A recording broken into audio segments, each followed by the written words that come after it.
slides. All right, so I think I'll get started with just the introduction slides. Let me share my screen quickly. All right, how does this look?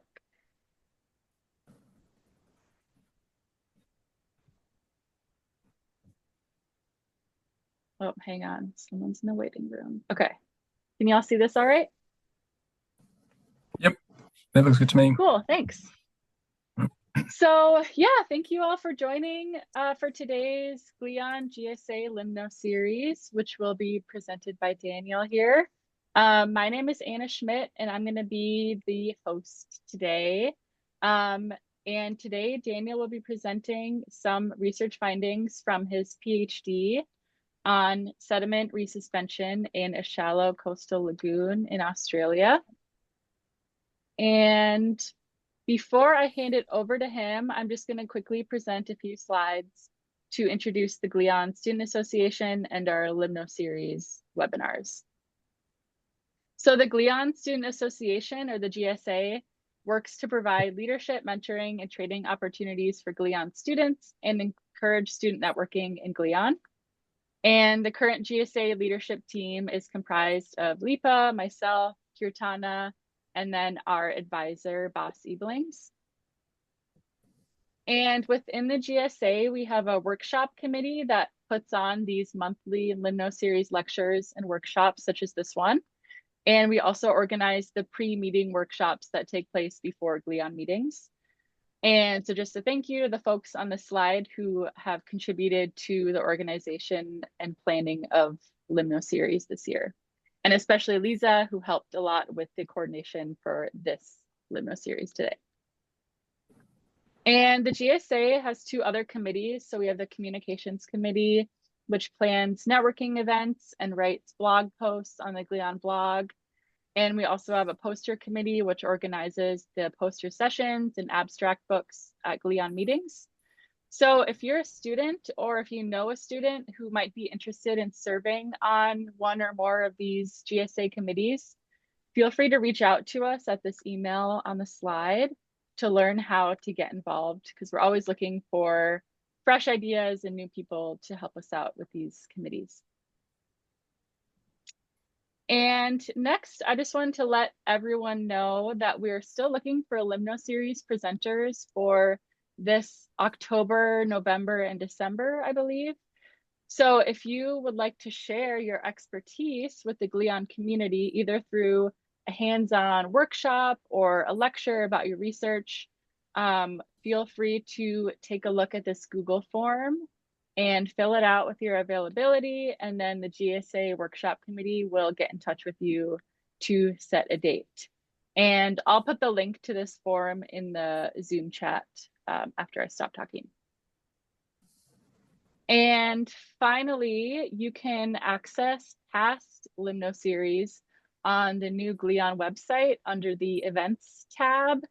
And then you can find the recordings of previous Limnoseries posted on the Glion YouTube channel. So there's a lot of videos dating back years. So there's a lot of great information on the YouTube channel to check out if you want to view any past workshops or lectures. All right, so finally, I wanted to introduce today's Limnoseries presenter. So Daniel Chilton is a research associate, a new research associate. He just started his new position in April at Flinders University in Adelaide, South Australia. And last year, he completed his PhD in aquatic biology and limnology at the University of Adelaide. And Daniel is a limnologist who explores how environmental and anthropogenic processes modify ecosystem function and affect aquatic biota.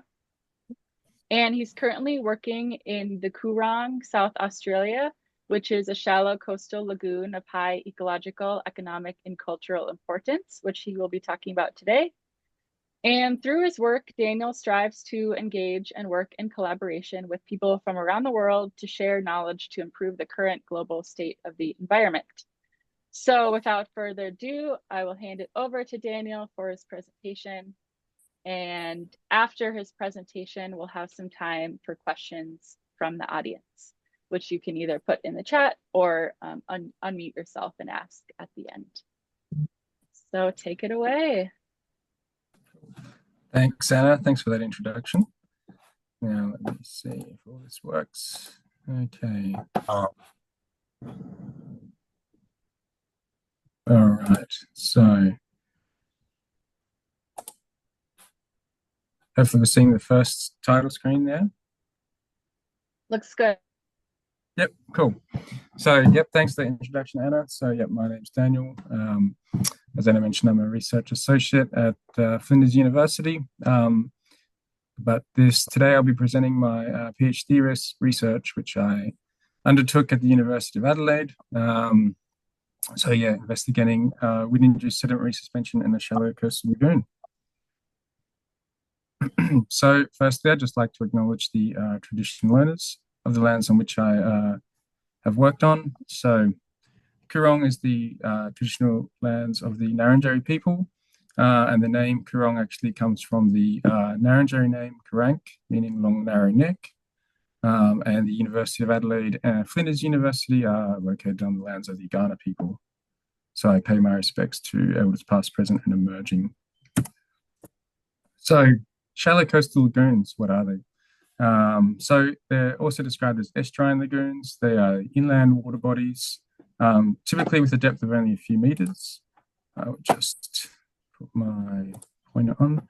So we see here, they tend to be oriented parallel to the coast, but are separated by a barrier. And they usually have a mouth which connects to the ocean, but also receiving freshwater flows. They occupy, so they're globally distributed, occupying about 13% of the world's coastline. They have really variable salinity, temperature, and hydrodynamic conditions due to that interplay of freshwater flows and marine tides. And they're highly ecologically important, often punching above their weight in terms of the amount of ecosystem services they produce compared to their size and global distribution covered. So here's just just to give you an idea about the global distribution of coastal lagoons. So these are just highly saline coastal lagoons.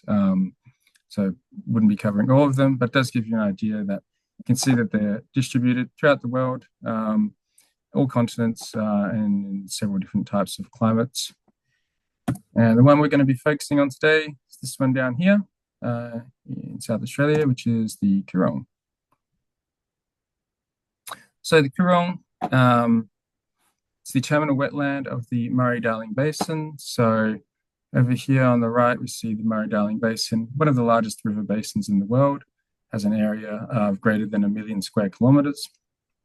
It's considered as the food bowl of Australia. So a lot of irrigated agriculture has been developed within the basin, so highly economically important. And the Coorong here is in this red square, right at the end where the River Murray flows into the Southern Ocean. So see it's the Murray mouth in the northern end. And so the Coorong runs about 100 kilometres in length, over 100 kilometres all the way down here along the coastline, but it tends to only be a couple of kilometres wide, with a mean depth of about 1.3 metres. And it's a reverse estuary, so you have your more lower salinity, kind of brackish, typically brackish conditions, although that can be quite variable depending on flows, in the northern end. And the further you go away from the mouth, you actually get increasing salinity, hypersaline conditions in the South Lagoon. This is due to the fact that it's net evaporative, so it loses more water due to evaporation than it gains freshwater inputs, driven by that Mediterranean climate, so long, hot, dry summers.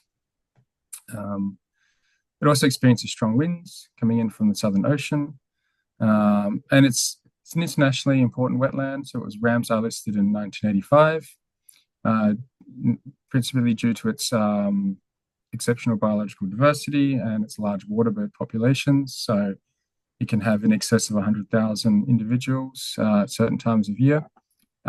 This includes resident and migratory waterbirds, so it forms part of the East Asian Australasian flyway, where you have some migratory birds that will fly from the Coorong all the way up to Siberia and Alaska, and then return back to the Coorong.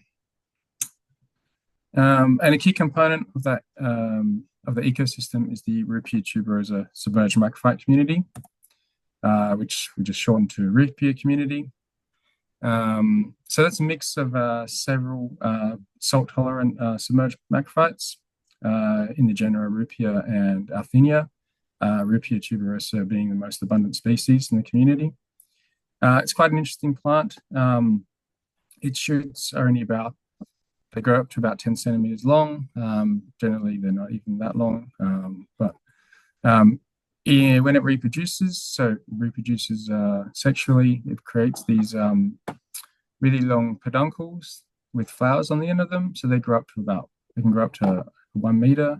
These flowers sit on the surface where they can be pollinated by wind. It also reproduces asexually, forming starch-filled organs called turions. And this community is really important for the ecological functioning of the Coorong. Provides really important habitat for the fish community and the macro and microinvertebrates,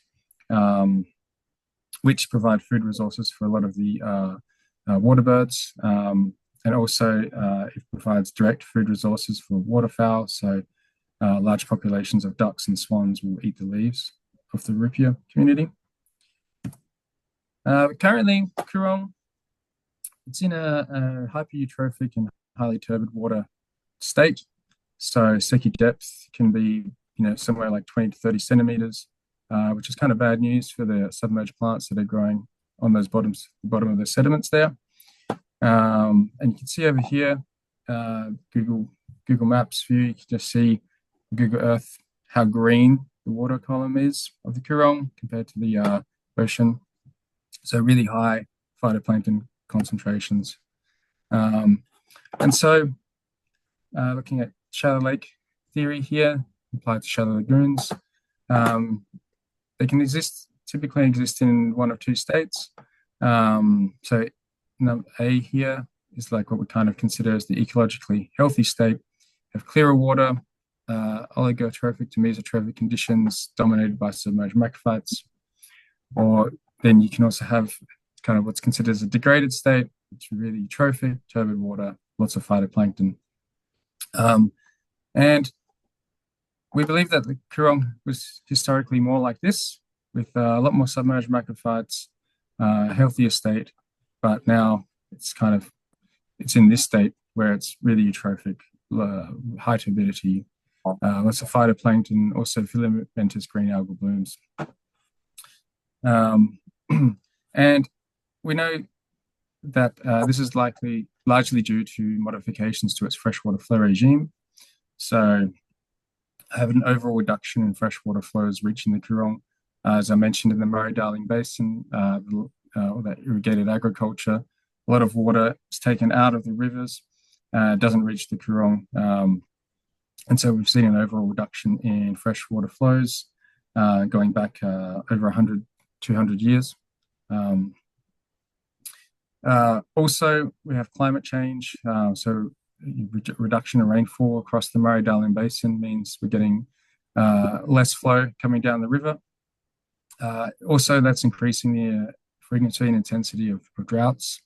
One major drought we had was the Millennium Drought, lasted for about 10 years, from year 2000 to 2010, where we saw a really significant decline in freshwater flows, basically little to no flow reaching the Coorong for about 10 years. And this had some really major impacts on the functioning of the system. We saw a really steep increase in salinity, where parts of the South Lagoon were 5 times seawater. We saw large declines in water level, and we got a really large increase of, that water level declining due to evaporation. So you get evapotranspiration of salts and also nutrients. And as I showed before, that one of the initial image of the Coorong, the South Lagoon, which was considered as a bit of a stronghold for the Rupia tuberosa community, that whole community disappeared from the entire South Lagoon due to the excessive salinity and reduced water levels, and so it was only in the North Lagoon. Post the Millennium Drought, when we had a return of flows and reduction in salinity and increase in water levels, there's still been a slow recovery of the Rupu community in that South Lagoon. And so although flows are highly important, we're not sure if we understand fully everything that's contributing to that ecological degradation. And one of the things that we hadn't studied before in the Coorong was wind-induced sediment resuspension and how that might be contributing. And so that was the purpose of my thesis, was to try and fill in this knowledge gap. And so wind-induced sediment resuspension can be really important to the functioning of ecological functioning of shallow lakes and lagoons. As you get the wind blowing on the surface of a lake, you tend to get currents that flow in the direction of the wind. And you also get waves, which create these orbital velocities that are attenuated with depth. But in shallow water, both the currents and these wave orbital velocities tend to interact with the sediments. They create this turbulent boundary layer, and then which creates a shear stress on those sediments, which is like a friction velocity. And so you have a shear stress from waves and from currents, which then result in a total max combined wave shear stress, current wave shear stress on those sediments. And when that surpasses the critical shear stress of the sediments, which is a threshold that overcomes the binding properties of the particles and gravity, those sediments get resuspended into the water column, and you get a reduction in light penetration through the water column, reaching those bottom sediments where you find the submerged plants growing. Also, settled out phytoplankton cells can be resuspended into the water column, and also the nutrients in the pore water of the sediments can be resuspended into the water column. And these conditions can favor phytoplankton abundance over submerged macrophytes, causing a shift from submerged macrophyte abundance to phytoplankton. But if you have sufficient submerged macrophyte abundance, they can actually attenuate these currents and wave orbital velocities, thereby reducing the shear stress on those sediments. They also, their roots help to bind the sediment particles, which can increase the critical shear stress needed to resuspend those sediments. And that can reduce the amount of wind-induced sediment resuspension occurring and maintain light reaching the sediments and reaching those plants. So they can have a positive feedback effect on their own light climate and maintain their abundance in spite of wind-induced resuspension. So for my research, what we wanted to find out was to look at the influence of wind on the resuspension of sediments in the Coorong, the impact of those suspended sediments on the Rupu community, and whether or not the Rupu community can suppress wind-induced sediment resuspension and promote its own light conditions. So to get the data, we did some intensive multi-day field trips at 2 sampling sites, Villa de Yumpa and Policeman Point. I'll describe that in the next slide a bit more, but capturing a whole lot of variables. We also looked at some data. So this is more for the frequency of resuspension events. Some longer term data from some wind sensors that have been erected by the South Australian government, Parnka Point and Pelican Point. I'll be showing some data from Pelican Point here because that's the longer data set, 6 years. And we gathered some data from the literature, although it's generally lacking. We found a couple of studies that had looked at the impacts of light reductions on Rupu community growth. So this is the field work, just a couple of photos and showing what we did. So we drove a car to this shoreline there. We had a trailer on the end, which kind of acted as like a field lab. And from that, we had a whole lot of equipment that we deployed in the water column. So we had a wind sensor, we had a multi-parameter probe measuring a range of water column parameters. We had an ADV, so this measures water velocity. From that, you can calculate turbulence and shear stress from the sediments. We had what's called a list, which measures suspended particle concentrations, some temperature loggers for mixing and stratification. We also had some light loggers and a pressure logger, which measures water depth, but also from that we can calculate our wave measurements. So, what is the influence of wind on the resuspension of sediments into the water column? So what we see here is with increasing wind speed, so this is that Pelican Point wind sensor I mentioned before. With increasing wind speed, we get increasing shear stress. Now these two lines here, these two dashed lines, this is what we estimated as the critical shear stress for the smallest particle sizes that you find in the sediments. And this one here is for the largest particle sizes that you find in the sediments. This line here, which is a generalized least squares model line fitted to the data, basically when this intersects here, this line, at this wind speed down here is what we expect to see.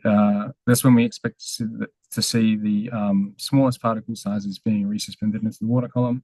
And when it intersects this line here is when we expect to see the largest particle sizes being resuspended. So over here, also looking, we can see we've got some shear stresses that exceeded the critical shear stress of those sediments, and a couple of peaks here. We also, I haven't shown the data, but we also would see peaks in wind speed around this time, so they're really highly correlated. And then we do see increases in suspended sediment particles as well. However, what we also noticed was that we get these peaks that are occurring several hours after the shear stresses decline here, and then over here and here. And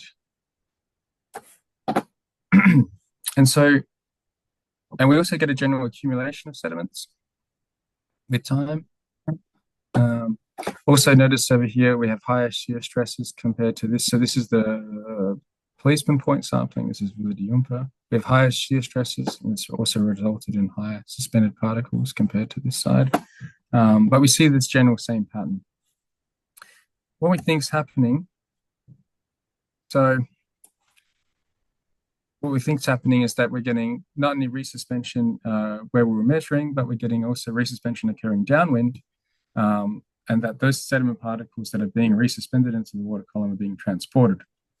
So we're measuring on this eastern shoreline here, which is where the wind is coming from the Southern Ocean. And so when you get a lot of resuspension occurring here, those sediments, particularly the smaller particles, can be transported to here where they are accumulating. Now in the Coorong, we generally have like two kind of characteristic sediment types. You have the kind of sandy sediments in the shallow areas, and then in the deeper kind of channel, you have what we call these monosophitic black ooze sediments, which is basically where a whole lot of organic matter, dead phytoplankton cells accumulate because it's a bit deeper, and all the sediment bacteria consume all that organic matter, and so you've got lots of respiration, no oxygen, you have no plant, basically apart from the microbes, you've got nothing else really living there, and they're really kind of poorly structured sediments. Pretty bad ecological problem. And once these particles get resuspended, they can stay in the water column quite a long time, and so because they're very light. And so, yeah, we think a lot of these particles are being resuspended and transported to where you tend to find the rupee community, which is in these shallower sandy sediment areas, and they're accumulating there. And that's bad news for the rupee community, because with increasing suspended sediment particles, you're getting increasing light attenuation, and you're also getting light reductions in light down to levels which can affect its growth. So from the published studies, when the light that reaches the plants is about 20%, goes below 20% of the surface radiance, that's when you start to see impacts on growth. And when it goes below 12% of the surface radiance, when we start to see really severe impacts. And what we see from the data here is that during the majority of the sampling periods, apart from maybe this period here, the light levels tend to be below that 20% surface radiance, and at some points they go below 12. So it's likely that those rupee community plants that are there during these resuspension events were suffering from some light stress. Now, plants tend to be able to cope with short periods of light stress, but if they're prolonged enough and if resuspension is frequent enough, that can cause some significant problems to growth. And so what we wanted to look at was the frequency of resuspension events. So this is the Pelican Point 6 years worth of wind data. And what we see is this characteristic kind of signal in the wind, where you have greater wind speeds in the afternoon and more wind speeds coming from the Southern Ocean. It's kind of like the afternoon sea breeze, basically. So here we have higher mean wind speed in the PM hours and the AM hours, and also increased frequency of these winds coming from these southwesterly directions, which is from the Southern Ocean. What we also see, so these wind speeds here are the wind speeds that we predicted would cause resuspension. This number here for the smallest sediment particle sizes, and this number here for the largest sediment particle sizes. So basically getting resuspension from here onwards. And what we see is that the proportion of winds that are likely causing resuspension are also much higher in those afternoon PM hours of the day. Over on this graph here, once again, we have our predicted wind speeds that cause resuspension. This is the distribution of wind speeds for each hour of the day for the whole 6-year data set. And we see that at any hour of the day, the maximum wind speeds, 100th percentile, and these outliers here, can cause resuspension of particles of all sizes. However, you do see this characteristic kind of increase in wind speed throughout the day. And you see between 2 p.m. and 5 p.m., it's almost about the 75th percentile of all winds probably causing some resuspension of those finest particles, which if you think about that, that could be 3 months of the year, which is potentially long enough to cause some issues and cause some problems for impact rupee growth, basically. But in addition to a daily wind cycle, we also see a monthly wind cycle. So between September and March, we have mean wind speeds which are higher than the annual mean. And we also have much higher frequencies of winds, which are in those categories that are stronger and they're strong enough to resuspend those sediments, with December being the maximum, biggest mean wind speed, and also the greatest frequency of winds, so 21% of all winds that can start causing that resuspension of those sediment particles. Now, interestingly, between September and December, this is when you get the macrophyte community, the rupee community, is reproducing. This is a reproductive period. So this is when their biomass can be highest, and when they're trying to grow those peduncles to get those flowers to the surface of the water column. And so now that makes sense from an evolutionary point of view, because they surface pollinate and they require the wind. So they need that wind to help them pollinate. And also it's also a period when you tend to get more flows coming to the system. So you'd have greater water levels, so that one, it keeps them submerged so they're not susceptible to desiccation, but also it can help buffer them from that wind-induced sediment resuspension. However, if you don't have the sufficient water levels and you have the stronger winds, this could be, that means these rupee plants could be being impacted when they're trying to grow their these peduncles to help them pollinate, basically. And then during this January to March period, it's generally when they drop out of the system. So the annual plants, Rupea tuberosa and Althenia cylindrocarpa, and they tend to disappear from the system here. And this is when you get more evaporation than freshwater flows coming in. So you get a severe decline in water levels, increasing salinity, and they're also going to be more likely to suffer from resuspension at this time as well. So the light conditions are probably not very favorable either. So moving on. does the rupee community suppress wind-induced sediment resuspension? Well, we found evidence that it does. So along here, along the x-axis here, this is wind speed. So this is measured from that Parker point sensor. On our y-axis, we have our wave orbital velocity, current velocity, turbulence, and our shear stress. And the kind of bluer lines here is the measurements that we made outside, so over unvegetated sediments. And this sort of pinky orange line here is what we made within or just immediately behind a rupee community bed. And what we found is that under the same wind speed, you have much less wave and current velocities and much less turbulence and shear stress on the sediments than you do over unvegetated sediment. So this is giving us evidence that, yes, it does suppress wind-induced sediment resuspension. What we also see, if we look at this graph here, is that our suspended sediments concentrations were much higher over those unvegetated sediments than they were within the measurements within the sediment, the macrophyte bed. However, we also saw, on contrary to what we expected to see, was that there was much higher light attenuation when we did the measurements within this macrophyte bed compared to over unvegetated sediments. And we also saw much higher chlorophyll A concentrations. So the chlorophyll A, the phytoplankton, would have been contributing greatly to this light attenuation. And so, unfortunately, we weren't able to do these measurements simultaneously because we limited by the equipment that we had. And also, as these rupea and Althenia plants are annuals, they tend to appear and disappear. The distribution can be quite patchy, so we weren't able to take these simultaneous measurements. So there were several months in between our measurements. And at the time of when we measured within the macrophyte bed, we had much higher chlorophyll A concentrations.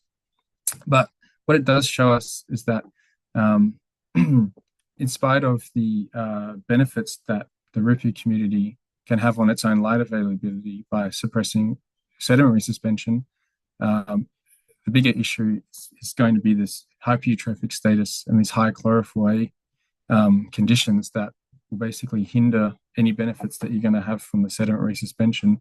If you have too much chlorophyll A, too much phytoplankton, it's still going to increase your KD. And so that was an interesting result. So just to summarize the key findings, wind was the primary driver of shear stress on the sediments, which surpassed the critical shear stress of the sediments. And we saw particles being resuspended into the water column with increasing wind speed. And these particles tend to accumulate after the wind and after the shear stress dropped. This is likely due to the transportation of the particles downwind, namely those fine-grained organic-rich MBO sediments that can stay in the water column for a long time, and they accumulate where the rupee community populations are found. And that these particles were increasing light attenuation and significantly decreased the percentage of surface irradiance down to levels which would have impacted the rupee community growth.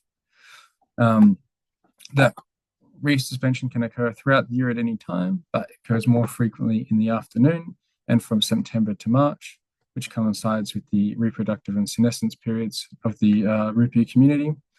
And that rupee community beds can suppress wind-induced sediment resuspension, but we didn't see the improvements in light availability due to the high phytoplankton abundance in the Coorong.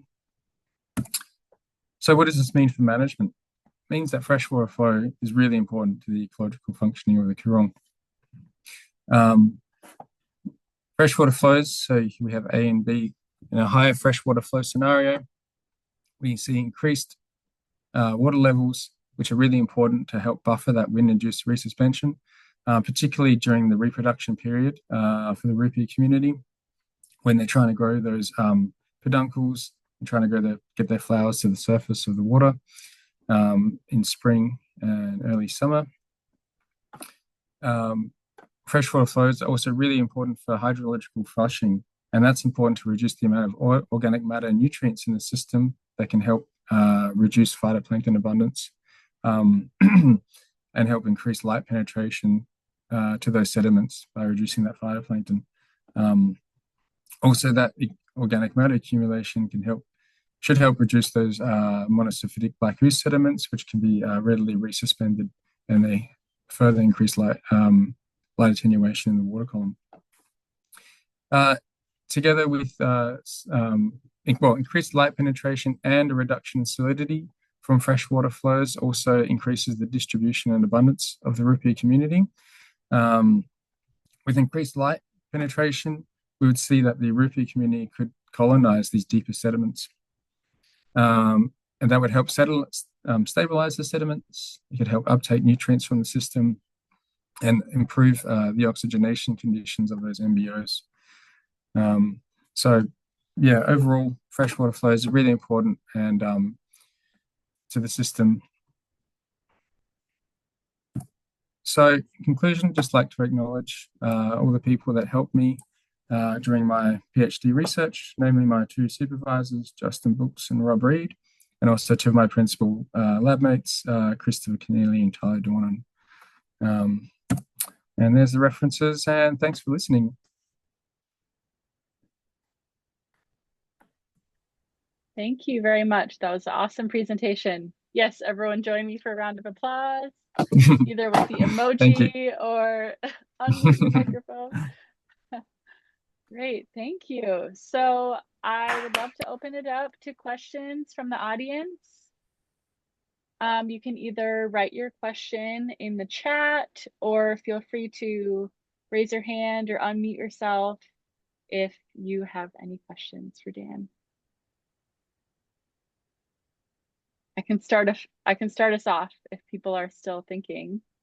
I would love to hear a little bit more about how your project fits in with, I'm sure there's tons of research going on this ecosystem, and I'd love to hear how your research fits in with the overall management and next steps with the system. Yeah, so I guess my work started, although it wasn't directly funded by, but it was aligned to this $70 million package that was given by the federal government called the Healthy Coorong Healthy Basin, where there was work done in across the board, along a whole lot of different areas. And there still is, my current position is also funded through the same agency, although it's not as much. The overall package is not as much funding as there was before, but yeah, we've kind of trying to understand the whole system because, I mean, in the past, really, during the drought, as I mentioned before, there was very little research going on in the Coorong,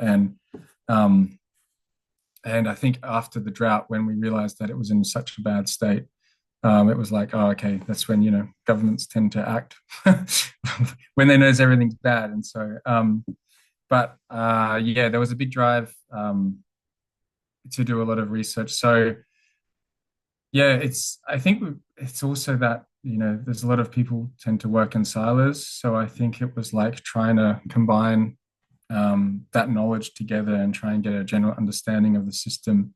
There is a model, Coorong dynamics model, which is being produced at the moment. And well, it's been produced and it's, constantly being upgraded.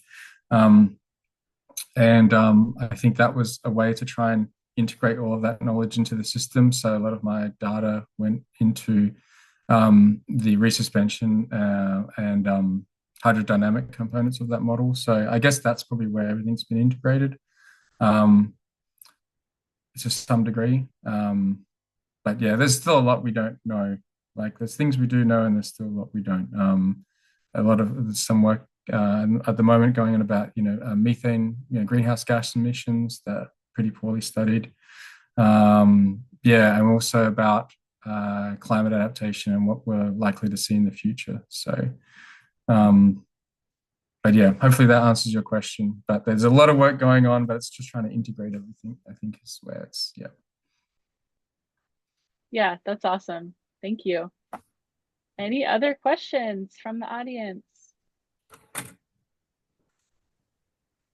got a question. Really nice talk. Yeah, thank you. Thanks for that. I was just wondering if there's any other sort of like long-term monitoring data or maybe paleo studies that have looked at maybe like previous drought effects on the water quality or yeah, other sort of evidence that there's maybe a climate change effect or an anthropogenic land use effect or that sort of thing. Yeah, I'm actually involved in another project that's sort of doing that. It's looking at it's basically taking a review of like all the studies that exist on droughts and the impacts of droughts and floods through time.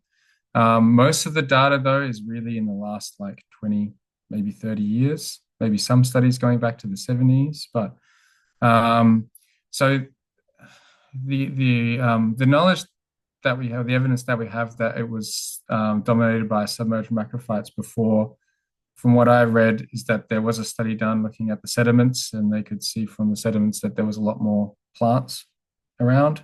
Also, there was a particular species that's part of the Rupia community that's lower. It's called Rupia megacarpa. That was more dominant in the system, and that's actually adapted to lower salinities. So in hypersalinity, it basically drops out of the system. So better adapted to those brackish to marine salinities. So I think that's the evidence that we know that um, that it was more plant dominated and likely that you'd have better water clarity conditions. But there was, I guess, to the region. So they actually built where I showed in the map. There's like two lower lakes as well. They actually built barrages across them in the 1920s because they were becoming saline, and so they couldn't irrigate from them anymore. And that was due to basically lower amounts of fresh water coming into the system. So I think we have pretty good evidence that it's been since basically European settlement in Australia and the development of the agriculture within the basin that's what's likely been doing it, as well as we do also know that climate change is reducing our rainfall and reducing our flows as well. But yeah, trying to do those sediment studies. Yeah, that's the only main one that I know of, but there's probably others. And I think that's also part of what we're trying to work out now as well. As well as also you try and incorporate, that traditional knowledge from the local Narrandjeri people who've been there for, thousands of years. And yeah, also trying to integrate that, super important as well.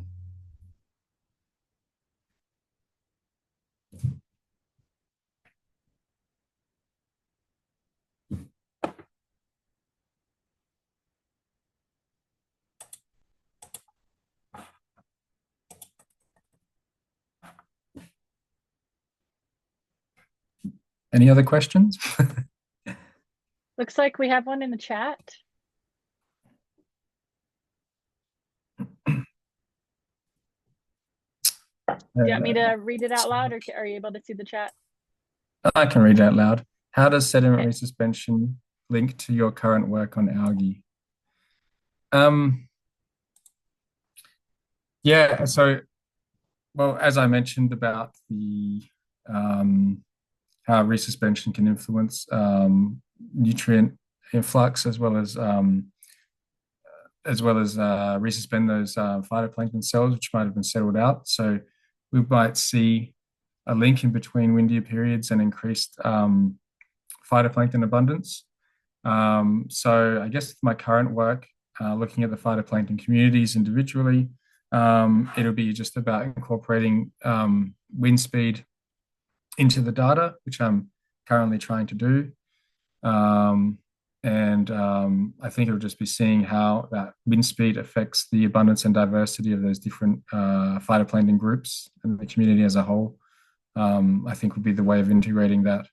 But important to note that, so the phytoplankton community in the Coorong is really, really highly dominated by these, they call them picoplanktonic cells that are about 4 micrometers in diameter or less, which tend to all be cyanobacteria, mostly in the Cyanococcus or the Pleurococcus genera.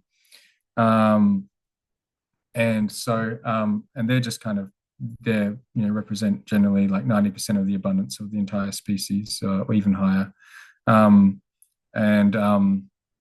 so how it affects them, I think, the Coorong generally tends to be pretty well mixed most of the time. And so, it'll be interesting to see how wind does affect things and whether it can affect the abundance of some other species, maybe, decrease the competition, but I'm not sure. They're just so abundant.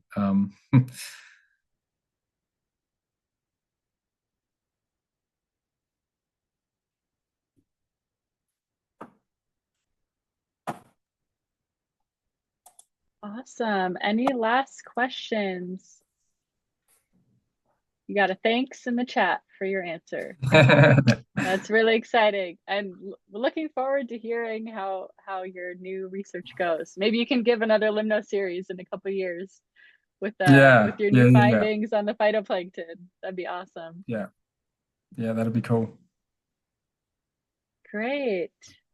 Well, it was awesome to have some representation from Australia, and I hope we can have more Limnoseries from this region. So all of you, talk to your networks if anyone wants to give a workshop or a lecture. I think it would be great. And yeah, just to wrap up, thank you, Daniel, for your great presentation today. I learned a lot. It was really awesome, and looking forward to sharing this recording to everybody in the Glian community on the YouTube so they can watch as well. So thanks everyone for joining today, and have a great rest of your day. Thanks, Anna. Thank you, everyone.